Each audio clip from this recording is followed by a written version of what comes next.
Mayong adlaw kanatong tanan.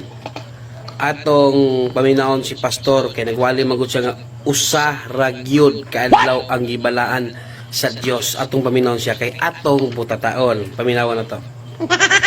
Kanang ikapito ka adlaw, mauna siya ang lahi sa ubang adlaw sa simana. Kay kana ragyong adlaw ang gipanalangin, gipahugayan o gipanangan sa Dios. Kana ragyon. Usa ka na kadakong bakak mga kaigsuunan nga ang ikapito ra gyud. Ngano man, kung atong basa lang kining Leviticus chapter 23 verse 7, klaro gi kayo. First day holy, balaan ang unang adlaw nya aming kag ikapito ra sa ato pa bakakon gini nga tawo.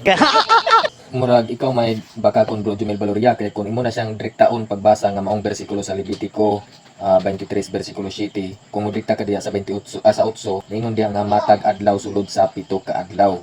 So kana siya nagpasabot na siya diya nga kanang unang adlaw diya gisgutan ang katunang sa simana nga ilang buluhaton diya sa matag tuig. No kanang sa usa ka tuig no duna sila buhaton ana.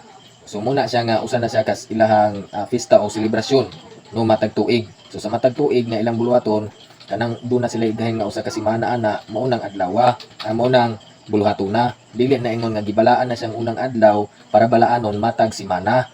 Kung dili sa matag tuig na siya unya natural sa usa ka simana na man gid na siya unang adlaw. Murag ikaw mo nasakpan ani Bro Jumel Valoria o ikaw nabutata diring dapita. Munang Bro Jumel Valoria hinaot nga magmatmon ka no. About na dili kay puro ra ka argumento ikapila naman ka nakadungog ani nga verse ug bisan gani ikaw nasayod man ka ani nga kana sa Levitico 23 matag tuig na siya. Pero tungod kay wala man mo ilaing bersikulo nga ika-argumento munang mo gamit mo dire para bilang argumento ninyo.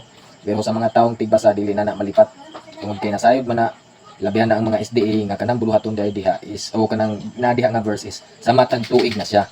So murag ikaw mo naulawan karong aning dapita Bro Jumel Valoria.